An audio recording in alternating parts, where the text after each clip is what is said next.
Good evening and welcome to Inside the Avatar Studio. Inside the Avatar Studio brings together innovative leaders from the virtual technology frontier to discuss their perceptions, perspectives, and predictions of what being virtual means in today's society. I am your host, Kevin Feenan, and with me today is Dave Levinson, CEO and founder of Cranial Tap, not Spinal Tap. I remember that one. Cranial Tap, a full-service virtual world development firm located in Washington, D.C. Dave is a veteran of online entertainment and video game. He's a professional with 20 years of experience producing compelling interactive products for companies including Sega, Time Warner, Lockheed Martin, America Online, Intel, General Electric, and others.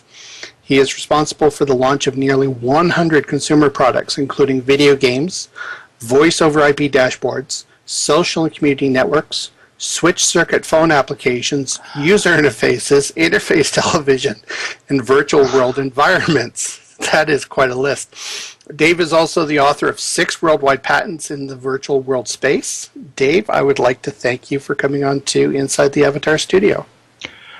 Thanks for having me, Kevin. I appreciate it. Glad to be here. That is quite the list of companies. I keep watching that, and I'm sitting there going, oh my goodness, where did I go wrong in life? Let me tell you. I'm wondering to start off with if maybe you could provide some context and to describe a little bit about some of the patents and products that you've been involved with over the last 20 years or so with a lot of these different technologies and companies. Sure. Yep, I'd be glad to. Much of my professional experience has centered around simulation, video games, and online consumer applications. And working with those firms, I helped develop those in various capacities, anywhere from producer to artist, project manager, product manager, and that type of thing. And I must correct you on one thing, if I could. I don't have 6 worldwide awarded patents. I think it's only one that's actually been awarded. I think it might be worldwide. The others are still patent pending, so they're not actually awarded that I know of, but I haven't checked. So I just thought I'd clarify that. But they're on the way. Yes, they are. They're like having a baby. Yes. Cool. Well, where I wanted to, patent pending can be a long time, isn't it? One of the things that I want to talk about to start things off is this whole idea of patents and some of the challenges that we have with regards to virtual worlds and patents itself. And I mean, to start off with, in a digital age, ideas about utility and design are, really they're rapidly disseminating via these social media circles. Okay? But many people don't really think about patents as a method of protecting their intellectual property. For most conversations that we've had, here at Rockcliffe and other people that we've talked to, most of where the intellectual property discussion goes is towards the principle of copyright. So I'm wondering if you could explain how you see the difference between patents and copyright and which you feel is really more important. Yeah, that's a very good question, and they, I guess, come down to potentially a matter of complexity and vision, I suppose, where copyright, intellectual property, as it relates to that, is more immediate and sometimes inherent based on the medium and how you're creating it, and easier to protect in some ways, and in some ways it's not. Going back to copyright, especially as it relates to media, where patents tend to be a different beast because patents can be a very difficult, lengthy, complex, involved, expensive process that often takes a lot of work. Of course, when the research is being done on a patent, all the prior art has to be researched and acknowledged and even mentioned within the filing itself. So it's difficult to come up with a unique idea or method that is patentable, especially, I think, as time goes on, more and more prior art exists. Much of the work I did in the patent space occurred in between 99 and 2002, and having come out of the 3D simulation and gaming world years prior, I tend to project what I'm doing today into the future, and that's kind of what led me to do some of those filings. And by the way, those were filed while I was working at AOL, or America Online at the time. And they had teams of people who would evaluate, one, the worthiness, and then two, using outside counsel, etc., research the worthiness in pursuing patents. So I had been thinking about extending gaming and avatars and simulation back then into what I envisioned becoming more social kind of media. And so I guess, to get back to your question, since I've strayed a little bit, is that it seems to me that they're almost two different beasts, again, due to complexity, costs, legal issues, etc. When you get into the area of defending your copyright, those issues are completely different than they are in patents. A patent is only as good as your means to defend them, which means resources required to take somebody to court to defend your patent. If you're unable to do so, then essentially the patent is worthless. And I think that the media content IP issues are wholly different. Yeah. Was that did I answer your question fully, you think? You did, and I guess some of this aspect in terms of why might somebody prefer to submit for a patent rather than a copyright? I mean, is there, assuming you've got that means to defend, is there really is there a very strong advantage to doing one versus the other? I mean, certainly, I mean, if patents are going to be more complex, if they require a little bit of a greater vision, if they're going to have that upfront cost, why would somebody within a virtual world sphere where things are changing on a very rapid basis, why would they tend to want to go through that expense? I think that copyright, as they relate to virtual worlds and other forms of distributed media, come down to ownership of a media type or an idea with more immediacy. Art or design can be copyrighted, and I think that it's and I don't want to degrade the meaning of that, because we do that all day long, but it's easier to come up with a unique visual design or a unique way of expressing yourself in a virtual world than it is a patent, because anybody in theory can be an artist and design something, put something together, and that is a vertical thing to have to defend in front of DCMA or other organizations, where you can say, I designed this building and somebody copied it and is now selling it. So it's a vertically aligned thing that's easily created, where a patent requires a lot more forethought, vision, planning, teams of people who can do the research to find out how unique it is. So they're almost two different, they have two different purposes in my mind, and two different methods to get them done. There's been a lot of cases where the use of patents have sort of been demonized in the public media, where ideas and concepts that people have seem to take for granted seem to be the center of harassment lawsuits. I mean, this stuff that you're talking about is the ability to defend. Yes. For example, Loadsys has been in the news recently with regards to their little upgrade now button that they're going after all of Apple's developers to say, oh, no, you can't put an upgrade by button now on your application. We own the patent to that. And so they've been reinforcing that through legal harassment means. Is there a line between the concept of a new idea and common knowledge for which ideas shouldn't be patented? Yes, and this has been a point of contention for a very long time, especially as it relates to methods. The upgrade button, I think, is a good example of that. And there's cases where complete silliness, is witnessed, I think. And the upgrade button, in my mind, while I'm not familiar with the specific case, sounds silly. It's something so obvious and available to the public in theory that, in theory, a judge should say this is silly.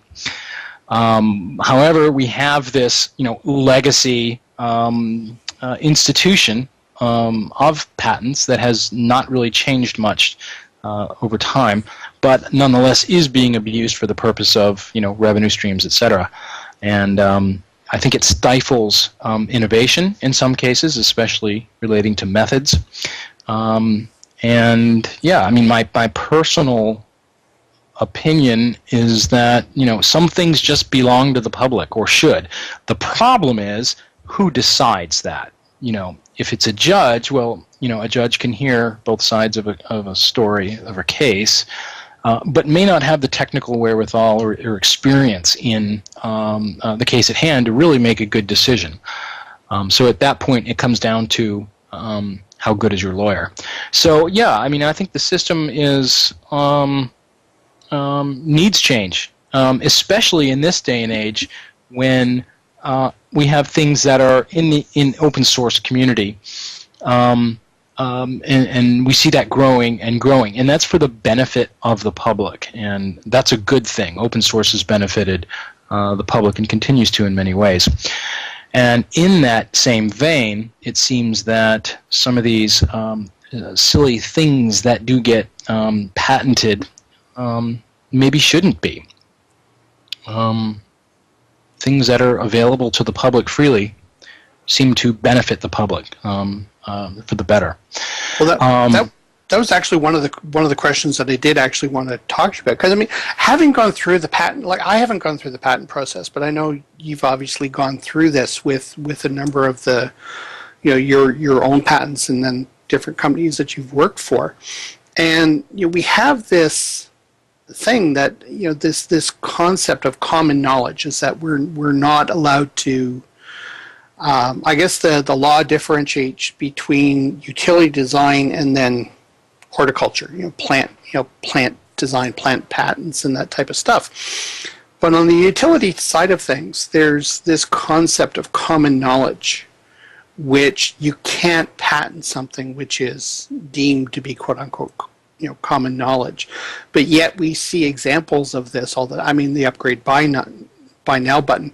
Microsoft is suing Barnes & Noble right now and this is the gray line, and I'm sort of hoping maybe that you can talk a little bit about this. Microsoft is suing Barnes & Noble over patent infringement for things such as child window controls, right, with inside Barnes & Noble's ebook reader and their Android application, remote retrieval and display of electronic documents with incorporated images. This sounds really silly. Yep. Loading status and statuses in a browser, having limited display area, and then editing of electronic documents. At the time, it sounds really, really stupid and really, really silly now, but back in the 1980s. At the time that they filed these patents, this was novel and not non-unique. Mm-hmm. It right, to a certain extent, it's at the time it almost sounded as if these were things for which a patent should be applied for. But now they're using it 30 plus years on, in order to go after groups like Barnes & Nobles and other folks, simply as a matter of principle and to enforce a competitive position inside the marketplace. I'm wondering if you can talk a little bit about the use of patents in this particular way. Sure. One of the interesting things I learned in going through this process several times is that it's always about competitive advantage. But what's interesting is that it often might be done for reasons that are unseen, whether they are political, whether it has to do with ongoing business negotiations on certain things. For example, certain corporations that I worked for had little interest in suing on behalf of making money to defend a patent, but rather to gain leverage when they were in discussions with a company. So there's often a lot of kind of back-end positioning to either prevent a competitor from coming out with something or to gain leverage during a business negotiation, rather than trying to extract money from them. So there's often a lot of things going on in the back end that you just don't see when you read some of those articles. I can't talk to that specific thing about the orphan windows or the upgrade button. I don't know those cases specifically. I just know from my experience that things heated up in the patent space due to lots and lots of very strange reasons. So I do know those things are do you have a couple of examples of some of those reasons? I mean, is Sure. there things about the patent process that you look at and you just simply shake your head and say, what the heck were they thinking? Well, I mean, first off, I need to say that, I'm coming at this from the inventor side. I am not a lawyer. At the time, I wasn't a, director of business person, but rather the person coming up with the ideas and filing for those ideas to be patents. It was only through going through the experience and dealing with those people, those business decision makers, those lawyers, that I learned that some of these things were true. And to cite, an example, if large company A was interested in property that company B had, and they wanted to open discussions, well, they'd do research. How well positioned are they? What is their demographic? How much do they make? And further, what patents do we have to hold over their head? So often they become bargaining tools or negotiation tools, especially when you have two large companies dealing with each other. So research would be conducted. What is in our patent portfolio that we can pull out and throw on the table during business discussion because we want their whatever it is. So that's an a very bizarre way to look at patents, but nonetheless, it's competitive and strategic advantage that's often used, or at least from my experience, I've seen it used in that way. And it feels awful, especially as somebody trying to just contribute good ideas and help a company to see your work being used in that way is degrading. It doesn't feel very good. But when you're one of 20,000 employees in a large company, you do what you can, you do what you're supposed to. So those are just some of the things that I've seen in this whole complicated process, which I always found bizarre. So when we take a look at a group like Microsoft going after something like Barnes & Noble over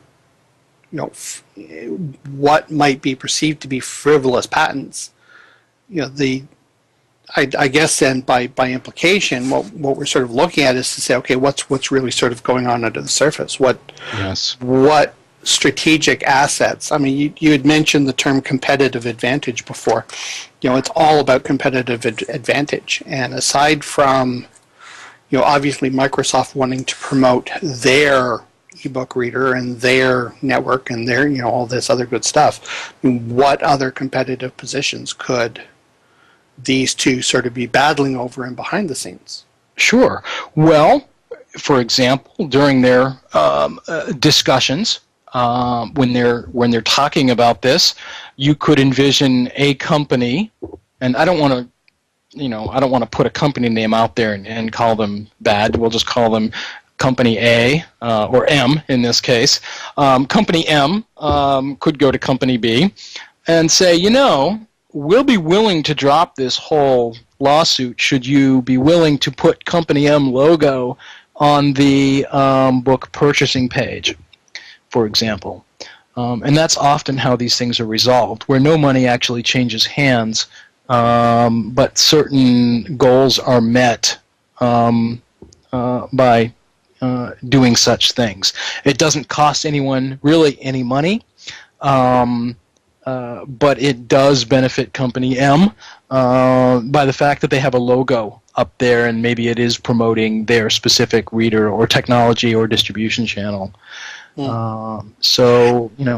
It's interesting that you mentioned that specific example, because it sort of ties to a concept that we were talking about a couple of weeks ago, where when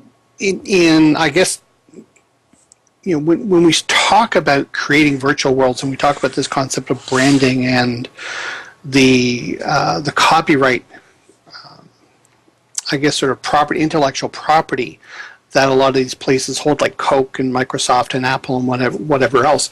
Quite often, when you go inside a virtual environment, or when you watch a movie, or you have these different types of things, the thing that becomes obvious is the lack of branding material, not so much the fact that the branding is there and in your face, but if you go into a cafeteria and you don't see a Coke machine or a Pepsi machine, it just, for some reason, it doesn't feel right. Right? And maybe to a certain extent there's a tie-in with regards to a lot of this stuff in terms of from a social perspective. I mean, these companies are looking at this. Could it be that these companies are looking at this from this standpoint of how do we make our brand so ubiquitous that people are going to notice its absence, and therefore we want to try to encourage these people to use our brand wherever possible as compared to our competitors. And you're talking in the physical space, or you're talking in virtual worlds? Well, a little bit in both, because I mean the concept came up with regards to the virtual environment. That when you've been around inside this environment much longer than I have, but coming into Second Life 5 years ago, one of the things that you could get in here was you could get Coke machines and Pepsi machines that you could use just as a standard thing. And Coke and Pepsi never came in and railroaded everybody the way Nike did over the use of their corporate logo. Coke came in here, took a look at it, and said, "Yeah, go ahead, keep doing that." Sure, and they even had presence at one point. Yeah. They had well. I have interesting commentary on that, and this is actually a story that ties to a win for the little guy in some way, and I've talked about this often over the last number of years. And what was interesting going back, to 2005, 2006 in Second Life, and even a little after, is that individual artists or a handful of developers going under some development name in Second Life built up reputations and a hunger for their brands in one way or another. And when some of the larger corporations started coming in, the community at large tended to say, "So what?" And the real winners tended to be those single artists who made name for themselves in Second Life, or those garage shops that were developing cool products. Those were the things that were being demanded by the community. And I can't necessarily tell you why, but to watch that happen was fascinating, because let's say if I had a freebie can of soda and it for some reason became popular. Maybe it was the animation, maybe it was the creator, he had a name. People wanted it, they demanded it, they wanted to walk around, they needed to be holding that. And Coke came in, Nike came in, Adidas, and many others, and the community kind of yawned. They didn't really offer anything but the brand themselves, and that was a mistake I think that they all made, is you build it and they may not come, and in that case they didn't, because they didn't offer anything unique to the environment. Now, Adidas came in, they had a little store, and they had shoes you could buy that were pretty inexpensive. They did try a little bit of innovation. They scripted them so you could bounce and that kind of thing. And, they got a little bit of attention. But in the end, the store was empty. No one cared. But again, it was the small developers, it was the individual artists who thrived because they were born of the community. So it's a very interesting case study as to why this happened, as to why those individuals thrived and their products thrived, and why nobody really cared about the big brand names, the household brand names. And I can't necessarily tell you why. It might have been the lack of innovation on the big brand, lack of risk, which we're still seeing today, unfortunately. But it was an interesting thing to see. As you're talking about this, there's a couple of thoughts that I'm sort of just trying to get straight in my head right at the moment. And I guess to a certain extent, I mean, you hear the expression "sticking it to the man" in terms of large corporations. We have this love-hate relationship with the largest of these multinational corporations, and to a large extent, and I'm going a little bit far field here, so bear with me. To a certain extent, you have powerhouses like Microsoft that are coming in, and essentially they're trying to act like a government in that they implement branding, marketing, almost financial policy, which is designed to change the opinion of large social networks of people.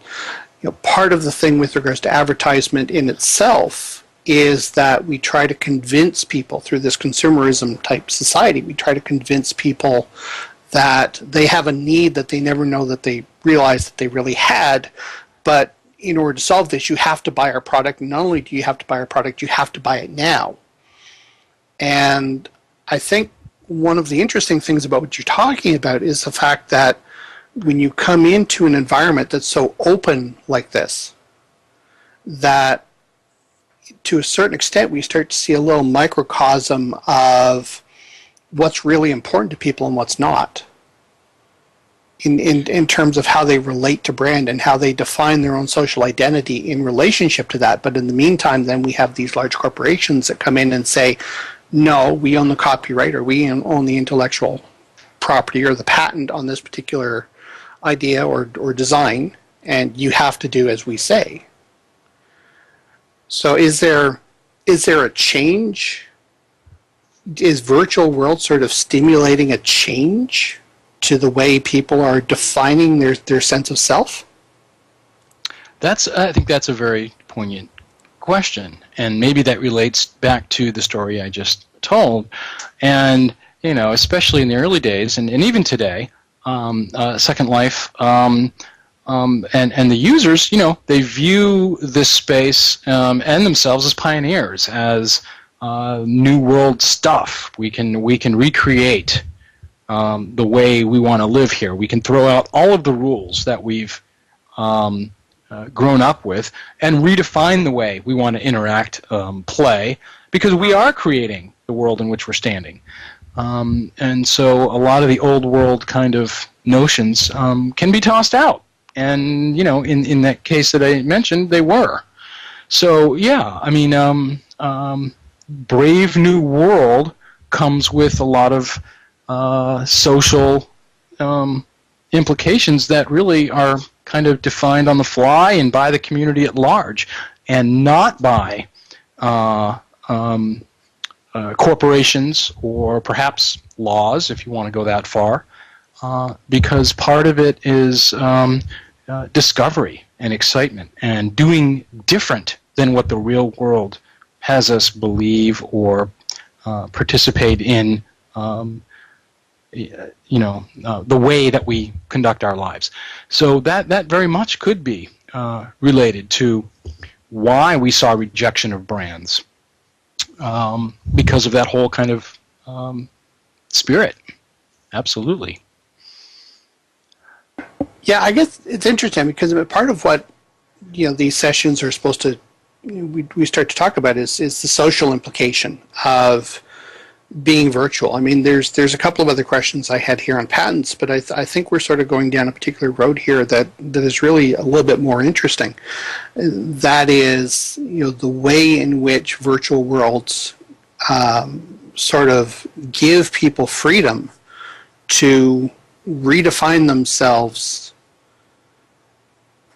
I guess, sort of with, and I'm trying to find the right words here, but a way in which to redefine themselves, which is not based upon the mass market, which is thrown at us through television and radio and billboards and the different advertisements that get plastered onto our cars and trucks and everything else. And even this trend that's has been occurring over the last 5 to 10 years, where people are paid to go out into a social environment and have these supposed surreptitious conversations in the middle of a crowded theme park or something like that, where they talk about the latest movie, right? And in fact, this sort of undercurrent of, well, if nobody's talking about the latest Thor movie that comes out, then let's go pay 1,000 people to go out and have that conversation. And they won't tell people they're doing it. They'll just find a crowded place where they can be overheard. Mm-hmm, mm-hmm. Right? And here, in this environment, we have, I guess, to a certain extent, the ability to control that. I'm wondering if you're seeing things with the groups that you're working with, that they're sort of finding that it in the same way, or they're finding it in different, or they what are the lessons learned that they're sort of taking from this virtual world experience? Sure, that's a very interesting concept, and I'm not familiar with the particular case that you just mentioned, but I find it intriguing. However, it's not that different than what's being done today in marketing. The method is, but the messaging is not. And I'm fond of saying, repeating something I heard on CNBC once, and I wish I could remember who said it, but they said marketing is a lie. And, you could argue the different aspects of that. But essentially, it's extending that lie in different ways. I mean, that's all it is. It's, you drive on a highway and see a billboard, that message is put before you whether you like it or not. Well, if you're seeding a community or seeding a group with a message, it's the same message, it's just the delivery has changed. So, when you describe it verbally, it sure sounds awkward and awful that you're paying people to seed an idea in a live community. It's not much different than a billboard or a commercial ad on the radio, I suppose, but the methodology sure is strange. Now, Cranial Tap doesn't do a lot of work or very little work with residents and users, direct users of Second Life. We do tend to deal with universities, large organizations, and large companies who focus internally on providing services, learning, and training to their employees mostly. So I don't have a lot of kind of social, experience to share other than my own personal. But the work we do does tend to be very focused. It does tend to be internalized or used internally for the benefit of pulling people together, training, and that type of thing. But that sure is an interesting form of marketing that I really haven't heard about before. Is this a newer kind of thing? Well, it's things that, I mean, we've seen all kinds of strange things. I mean, we've seen people that have gone out and they've had their bodies tattooed with corporate logos, right? they go around with T-shirts with multiple logos. I mean, we've seen web pages that, what was it? The one 15-year-old kid made $1 million by selling, pixels on a web page. Yes, yes, right. You click on a portion of the web page and you get the brand pops up, and it's just, how many pixels can you afford to buy? And it's sort of like one page and the kid makes $1 million.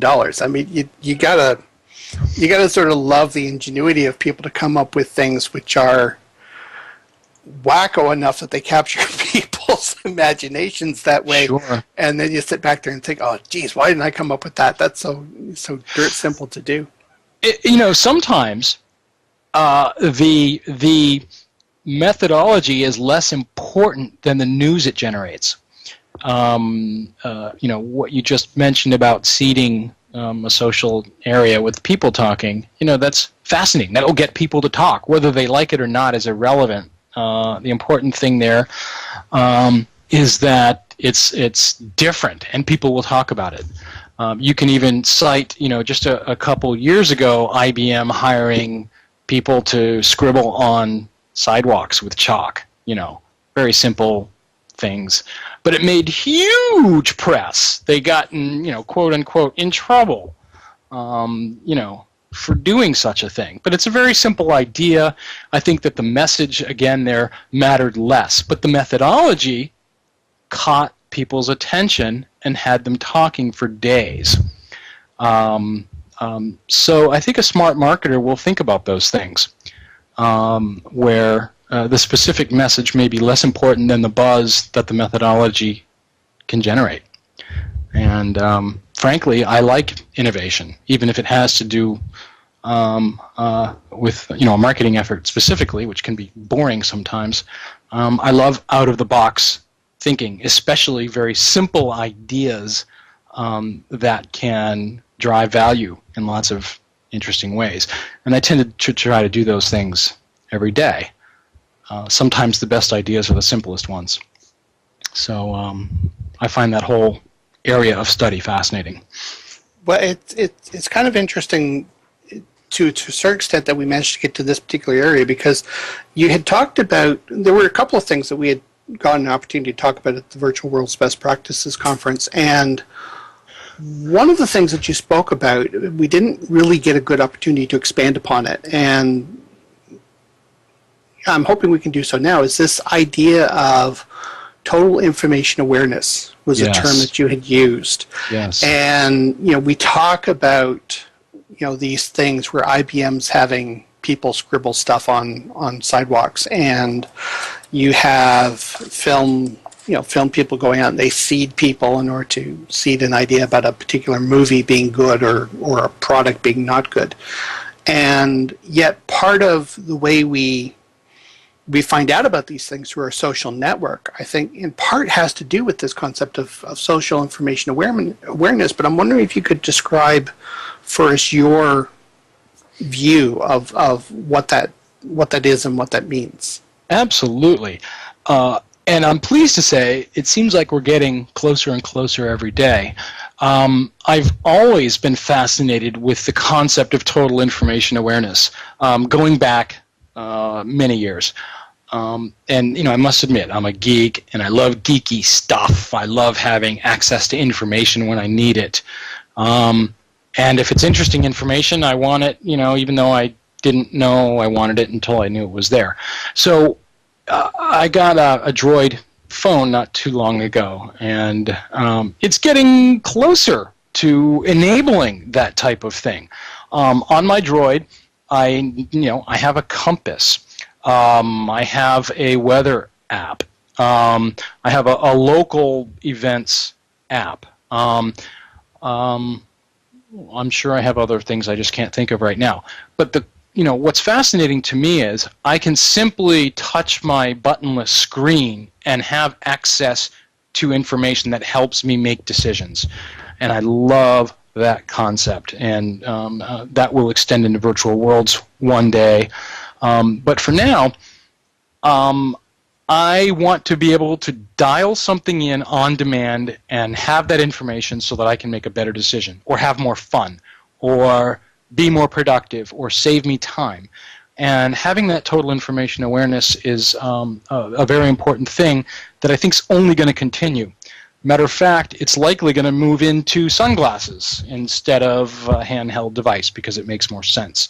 I can perfectly envision 7-Eleven selling Oakley sunglasses or some brand, for $7.99, and you'll get 50 types of information that just get displayed on the inside of those sunglasses, including direction, temperature, location, where my friends are, what they're talking about, and I simply look up into the corner of my sunglasses, and all this stuff's coming at me should I choose to want it. Maybe, there's traffic ahead, and a little light will flash in my sunglasses and say, you better take a left here, it'll save you 10 minutes. Or, you left your iron on, and not only could it burn your house down, but it's costing you 0.15 cents every hour you leave that on. So little things like that. I don't know if the public's going to care necessarily about all those funky little bits of information. I'm sure they will in some way. But to me, I find it fascinating because there's so much in the air that's around us that we can't access that I think we're going to be able to, and eventually we will demand to. Another example is data, communications, broadcast media. All of these things are flying through our bodies, 24/7 as we sleep. One day maybe there'll be a dial, much like an old, fashioned radio or an FM radio for that matter, where you turn the dial and you can scan the band.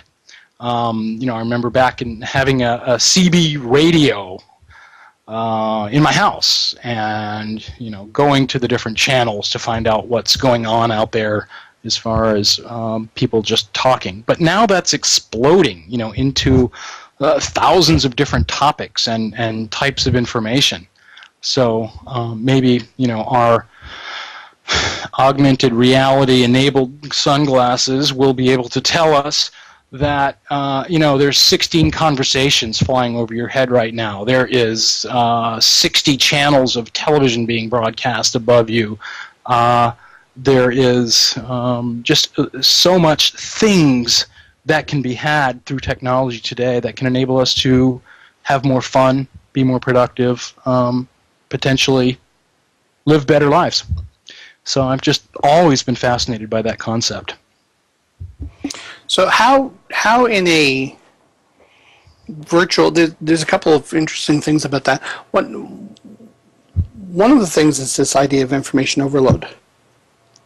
And I I know from my own perspective, I mean, we're going through and we're trying to figure out differences between, how to use Twitter appropriately versus Facebook versus eBay versus, Mashables versus, there's so many different social networks out there, and all of them are trying to be your sort of one-stop shop for this type of information, to provide things that allow you to make decision support.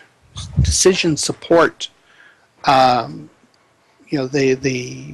environmental scan that allows you to make those particular decisions.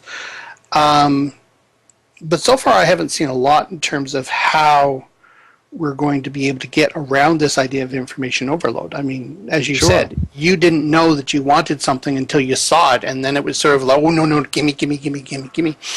And it's sort of like, oh, I have to have that, right? And, are we getting to a point where that's going to become manageable at some point? Well, I think what's interesting, there's two things. One is each person is going to want to consume things in different ways, in different using different methods based on their interest, their time, and what the things that they care about.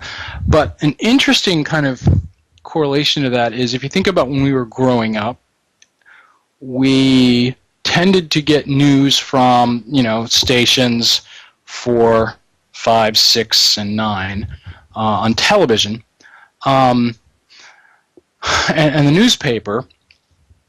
Then, and I'm jumping around here, and then cable TV came, and you got 30, 40, 60 channels, etc., and then internet, and you had access to tons of stuff, but still you can only consume certain things because you only have limited time and bandwidth, personal bandwidth. So what's interesting is then you extend the internet to having things available to then portals. You may remember, Pathfinder early on that pulled together different media types from different locations, and that was cool because then you could go to one website and get little chunks of all this information, and it was wonderful. It was a great concept. I think that was 95. And you extend that forward, and you start seeing things like RSS feeds, where now I can go to a single page and consume lots of headlines, lots of information in very short amount of time. I can pick and choose things that are of interest to me, but the important thing is I can browse lots of information very quickly. And to me, that's important, and I do that daily in different ways. Google Reader is something I love to use. I go in and choose the feeds that I want. It arranges them all. I can do it on my phone when I have 5 minutes, and I can browse, dozens or hundreds of headlines. And in that time, I will pick, maybe half a dozen things where I actually click on the link and dig down into the story. So I'm consuming a lot more information in a shorter amount of time. I don't know if that's typical. I know other people do that. But to me, I just find that whole thing fascinating.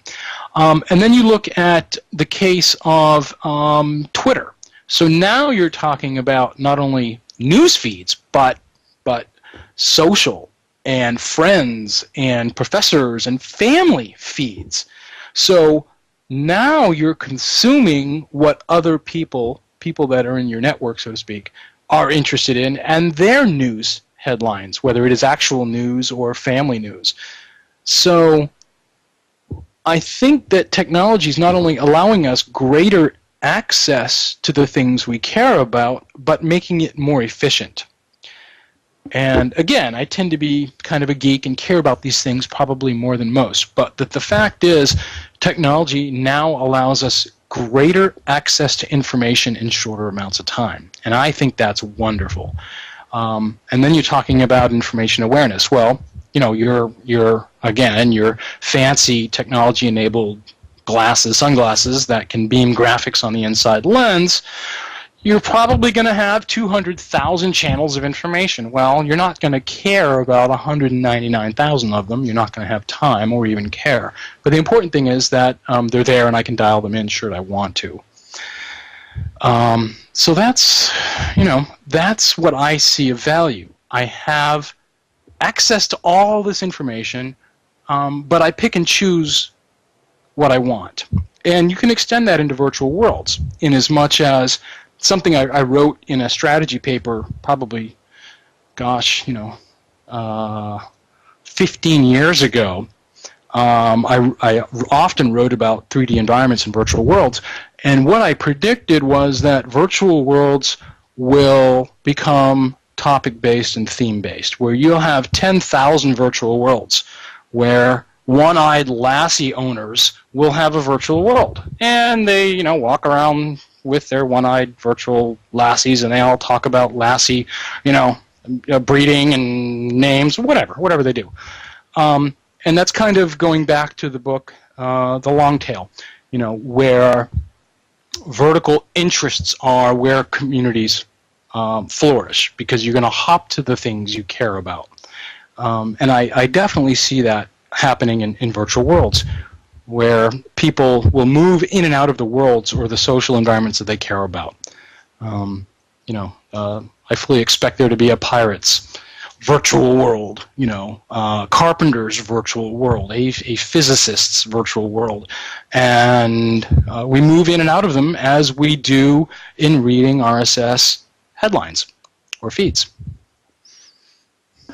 The two concepts sort of come to mind as you're talking about this. And one is, we're to a certain extent we're talking about technology improving our lives and giving us access to these feeds and these topic-based and theme-based virtual worlds and mobile apps and smart sunglasses that are going to hopefully not be the next thing people are going to complain that they're crashing their cars with while they're driving.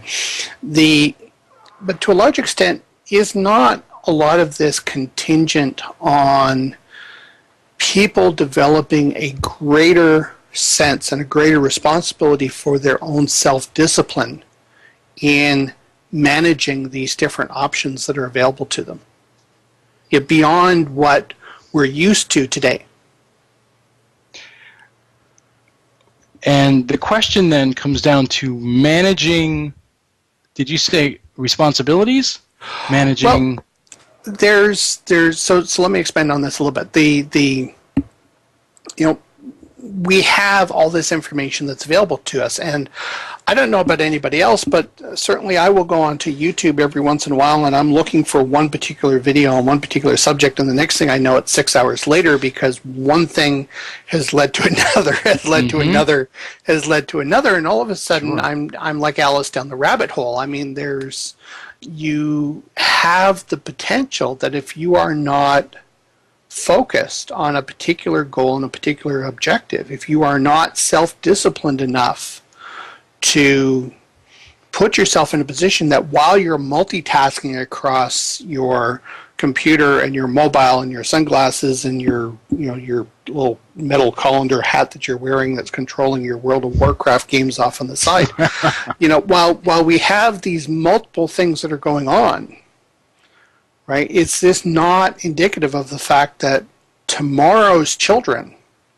are going to have to, as a matter of educational course, have to develop a greater sense of self-discipline and control of how they approach the fact that they have multiple times logarithmic, I'm looking for the right word and I can't find it here, but I mean, they have these vast vistas of options available to them that we never had when we were kids. I mean, me growing up, to get a copy of Trouble, this was great for, Christmas. It's like, oh, great, a board game, right? It's not like a parent giving their 10 or their 12-year-old just going into, the kid that's just going into high school. All of a sudden, by the way, here's your new iPad for doing your homework on, right? I mean, it's night and day between the way things were 30 years ago and the way things are now. And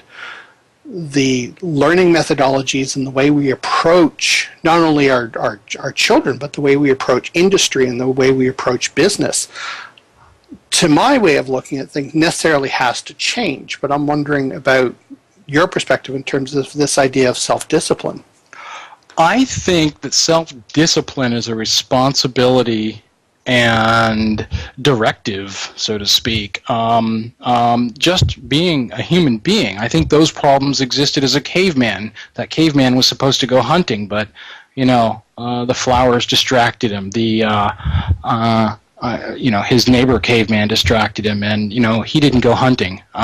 So I think that these are just byproducts of being human, and managing yourself and being productive, if that's important, are just come with being a human being. Just because we have more options available doesn't mean the problems change. It just means we have more stuff to do, and it makes it more challenging, I suppose.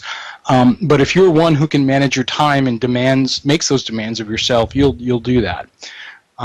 So yes, we have a billion more things available to us, but the responsibility really doesn't change, I think, is in being human. And I suppose it's a very simplistic way to kind of brush off your statement, but nonetheless, humans have always been challenged with accomplishing things that they need to versus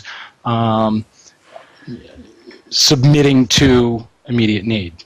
Well, it is, but it's also a bit of a loaded question, because then the corollary to it is technology going to then in turn try to do this for us at some point? If we can't do this for ourselves, is technology going to do it for us? I would hope not, because part of that is what defines you as a human being. How well do you manage your time? I don't want technology to define those things for me.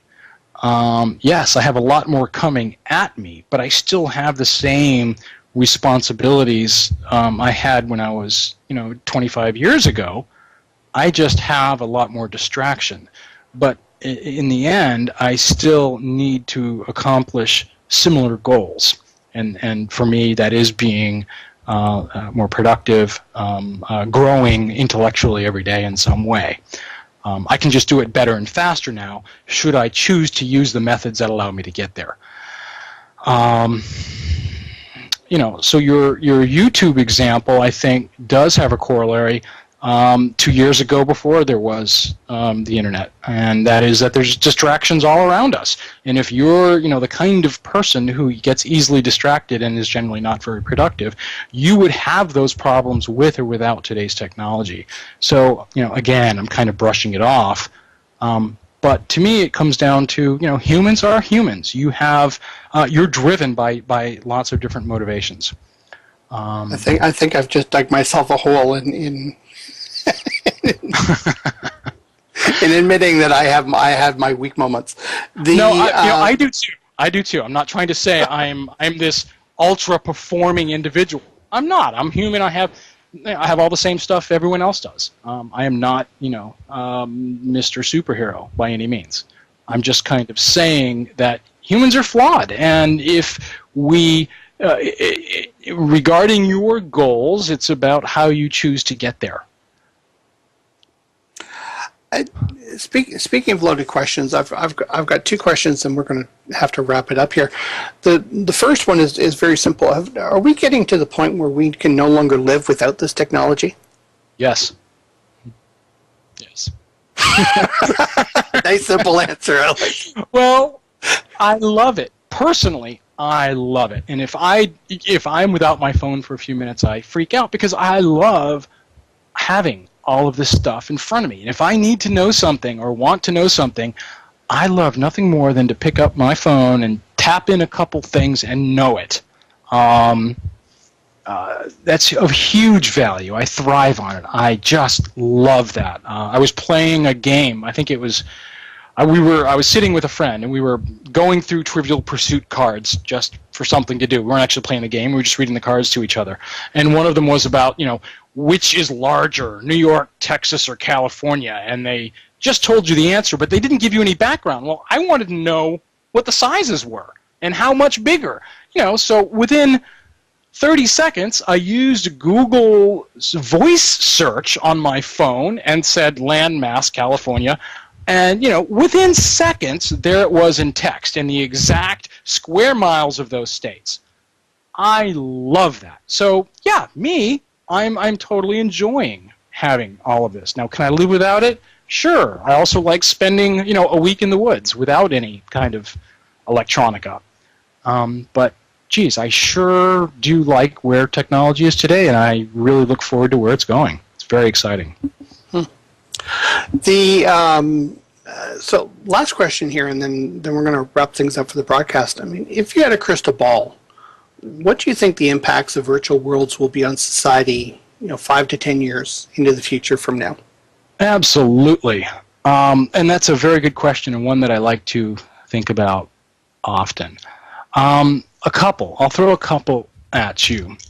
One is that I see geographic borders falling faster than ever. I see people who don't know each other, who don't live in the same space, who don't speak the same language, and have different backgrounds, completely different backgrounds, being able to collaborate together visually and communicating effectively, where those people who have similar ideas and passions can come together regardless of where they live, regardless of their upbringing, their skin color, what their government tells them to do.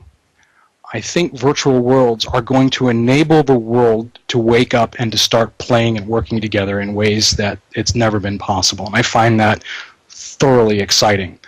And I could go on, but I want to mention a couple others. I think that people are going to start making heavy use of personal avatars that have presence out on connected networks and do things not only on our behalf personally and work for you while you're sleeping, but also handle things on your behalf, whether it's research and putting two and two together and reporting things to you, but also managing 24/7 communication for you, whether you're available or not. And so I see this kind of personal embodiment sitting out there doing all of these things for you, making you more productive, more smart, communicating more effectively, working more effectively, where your fleshy embodiment becomes a part of that. And it sounds a little scary, I suppose, in one way, but in another way, I'm excited about getting more things done, learning more, communicating with people more effectively. So have for a very long time been excited about this virtual representation that can handle a lot of different things for me around the clock. So I'll leave that one there. Very good. Excellent. Well, Dave, I'd like to, that's all the time that we have available for the broadcast show today. I'd like to invite you to stay for an after show wrap up if you've got some additional time. Sure. And it's been wonderful having you on the show, and I looking forward to good things to come. I mean, we've had a lot of interesting discussions, a lot of interesting things to think about, I think. Yes, I know. I don't think. I know. Thank you for having me. This has been fascinating. I like it. Excellent. Wonderful. Okay, well, that's it from the Rockcliffe Rotunda. Inside the Avatar Studio is produced by Bevan Whitfield in association with Rockcliffe University Consortium. Technical production by Robustus Hacks and Mel Burns in association with Metaverse TV. For more information on Inside the Avatar Studio, check out our website at urockcliffe.com or subscribe to our Twitter or Facebook fan page at twitter.com/urockcliffe or facebook.com/urockcliffe.